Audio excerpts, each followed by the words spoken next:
Shalom, saudara yang kasih dalam nama Tuhan Yesus Kristus. Khotbah hari ini adalah kuasa Roh Kudus untuk misi. Ayat yang terambil dari Kisah Para Rasul 3. Ayat yang pertama sampai 10 saya akan bacakan. Judul perikopnya, Petrus menyembuhkan orang lumpuh.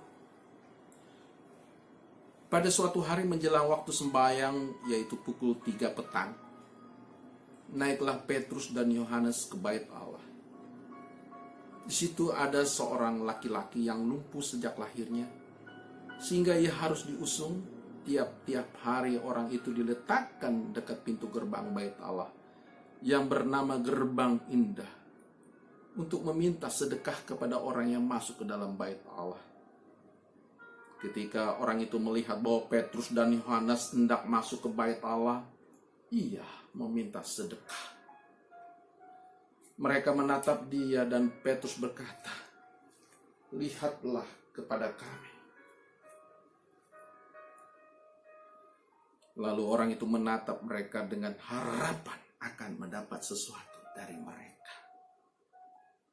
Tetapi Petrus berkata, "Emas dan perak tidak ada padaku, tetapi apa yang kupunyai kuberikan kepadamu. Demi nama Yesus Kristus orang Nazaret itu, berjalanlah."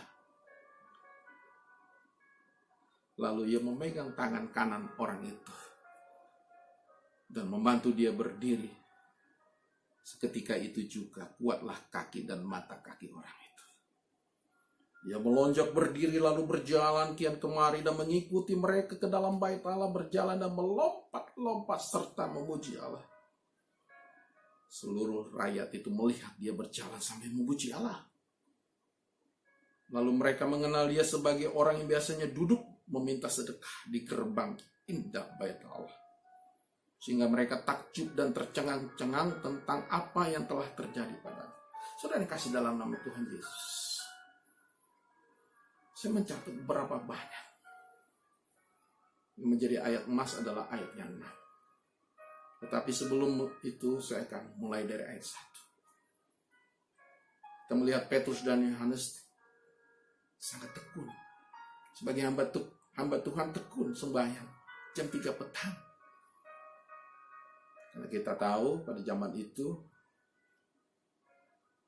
para rasul biasa bersembahyang mulai jam 9 pagi, jam 12 siang, dan 3 petang.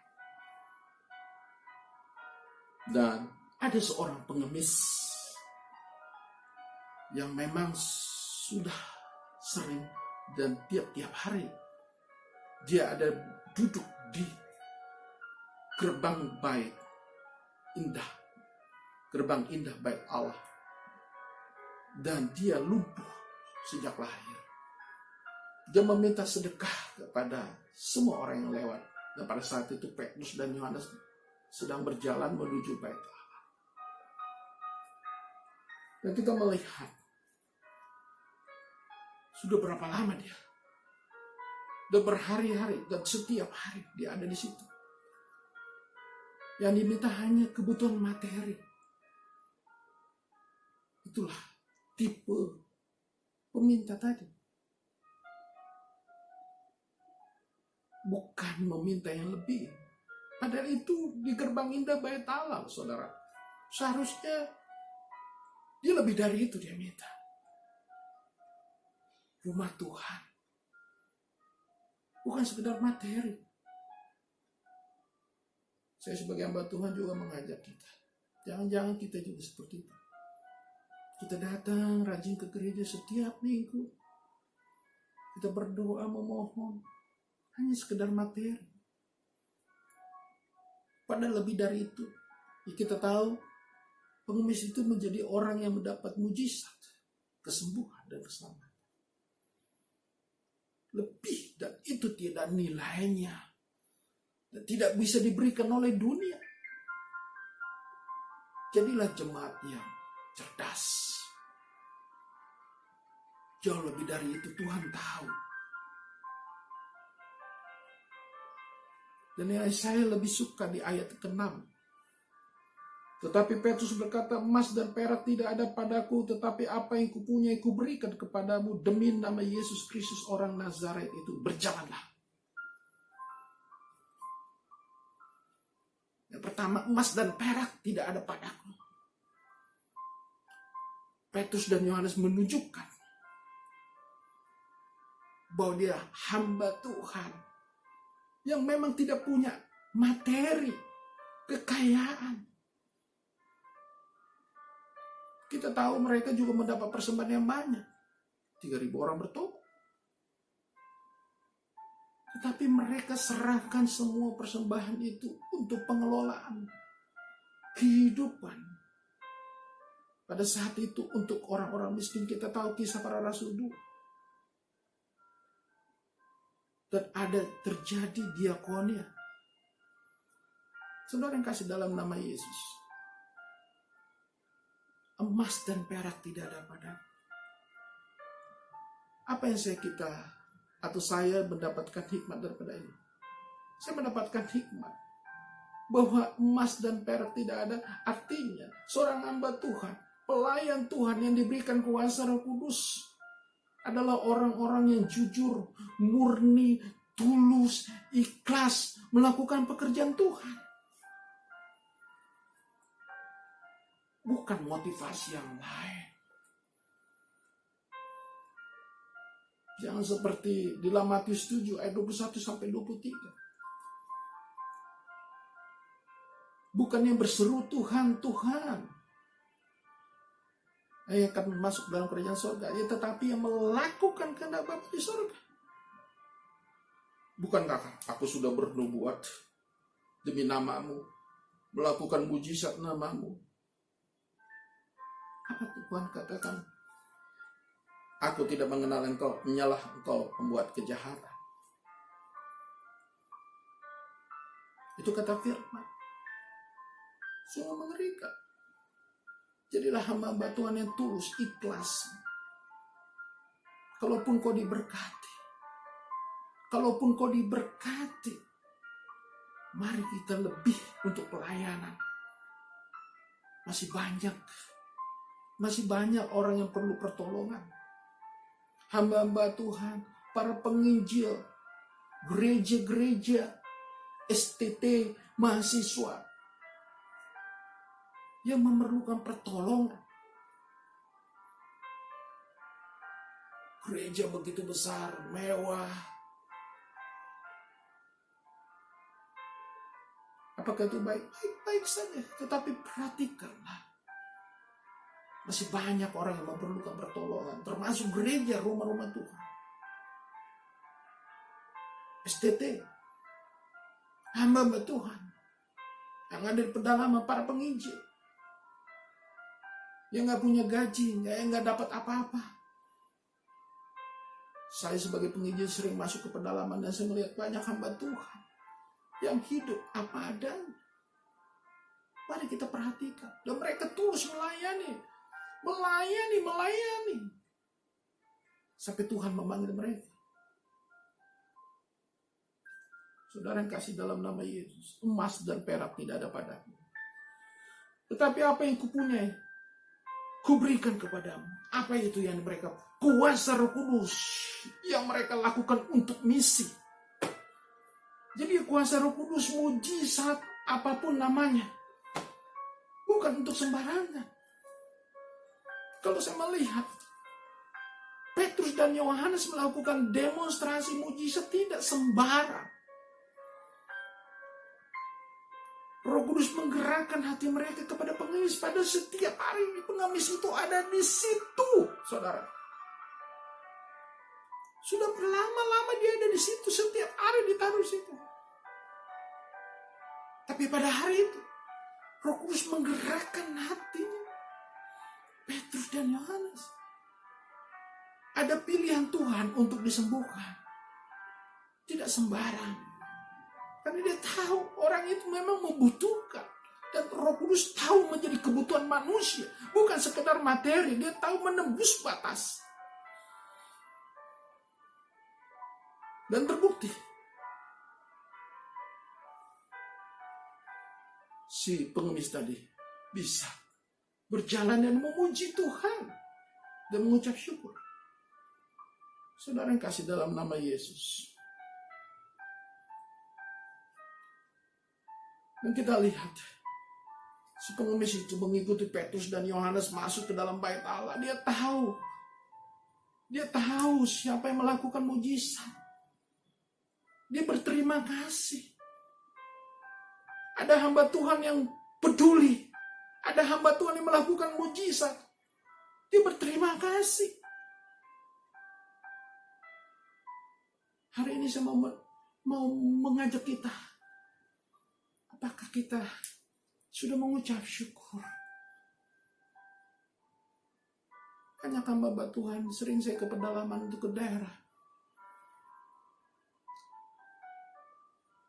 Bagaimana mereka berdoa puasa. Bersujud kepada Tuhan, mendoakan jemaat. Dari jemaat yang tidak punya apa-apa sampai jemaat itu bisa hidup sejahtera. Ada orang yang mendoakan. Jadi kalau kita pada hari ini hidup damai, sejahtera, sukacita, dan diberkati, ada orang-orang yang mendoakan. Pengemis itu tahu berterima kasih kepada Petrus dan Yohanes. Saudara, saya mengajak kita bagaimana ucapan terima kasih kita kepada hamba Tuhan. Dia sudah melakukan karyanya. Dia sudah berdoa berpuasa. Dan melakukan mungkin tumpang tangan setiap hari, setiap minggu. Di dalam nama, di dalam doanya, dia sebut kepada Tuhan. Yang berikutnya, pengemis itu memuji Allah. Luar biasa. Pengemis itu tahu sumber pada kesembuhan itu adalah daripada Tuhan sendiri. Dia memuji Allah dan mengucap syukur. Mengucap syukur kepada Tuhan. Tahu diri. Saudara, berapa banyak orang Kristen yang memuji Allah. Dia mengucap syukur atas berkat-berkat yang Tuhan berikan. Kesehatan, kalau kita lihat adalah pemulihan kesehatan. Kalau kita hari ini bisa bernafas, kita sehat, itu kan karunia Tuhan, rahmat Tuhan. Berapa banyak orang Kristen memuji karena dia sehat. Berapa kalau kita di ruang ICU bayar oksigen satu hari? Hari ini kalau kita bebas bernapas tanpa membayar oksigen, seharusnya kita memuji Tuhan. Hari ini kita sehat tanpa memakan obat, kita harus memuji Tuhan. Apa bentuk ucapan syukurmu kepada Tuhan? Mari kita mengucap syukur dengan memuji, menyembah Tuhan. Manifestasikan ucapan syukurmu. Dan yang terakhir saya melihat, ada kesaksian bagi banyak orang. Mari kita belajar untuk menyaksikan perbuatan besar Tuhan. Kalau hari ini kita sudah dipulihkan, kita melihat dulu bagaimana hidup kita. Dan sekarang kita lihat bagaimana hari ini. Kalau kau semakin diberkati, semakin luar biasa kesehatanmu, kesembuhanmu, pemulihanmu, anak-anakmu, ekonomimu, pekerjaanmu. Mari kita saksikan itu karena perbuatan besar Tuhan. Bahwa ada Tuhan yang hidup, yang menyertai, yang memberikan berkat-berkat bagi kita. Saksikan itu.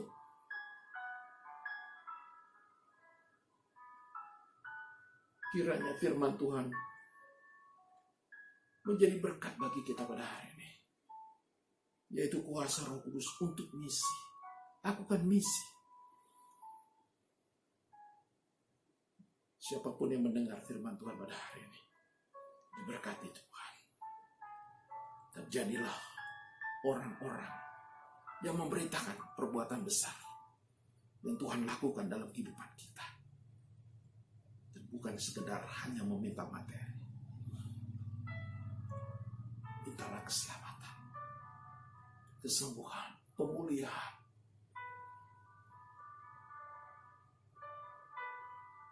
Jauh lebih penting dari sekedar hanya makan minum. Tuhan memberkati kita semua. Bagi siapapun yang mendengar dan melihat, saya sebagai hamba Tuhan, sukacita yang besar. Kuasa Roh Kudus masih ada hari ini. Saya percaya, jika engkau digerakkan Tuhan, pasti Tuhan akan melamar engkau. Apapun persoalan hidupmu, apapun yang menjadi pergumulan hidupmu, percaya.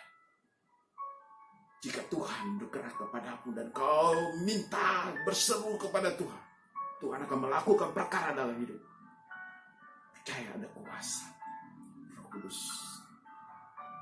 Dan lakukan itu. Beritakan kabar baik itu kepada Tuhan. Mujizat-mujizat yang Tuhan lakukan kepada dirimu. Mari kita hitung itu berkat Tuhan. Tuhan Yesus, tolong siapapun yang mendengar firman Tuhan benar. Tuhan, jangan dan lawat mereka. Gerakkan hati mereka Tuhan, untuk menerima rahmat-Mu, berkat-Mu, keselamatan, pemulihan, terutama yang sedang bergumul apapun masalah mereka. Tuhan menembus batas zaman dan laut mereka. Bekerjalah Tuhan, bekerjalah Tuhan bagi siapapun yang Tuhan sudah pilih. Roh Kudus bekerja. Terima kasih Tuhan. Nama Yesus dimuliakan, nama Yesus ditinggikan. Dan kami akan saksikan perbuatan-perbuatan Tuhan yang Tuhan sudah berikan kepada kami. Terpujilah Engkau Tuhan kami Yesus Kristus. Amin. Tuhan Yesus memberkati.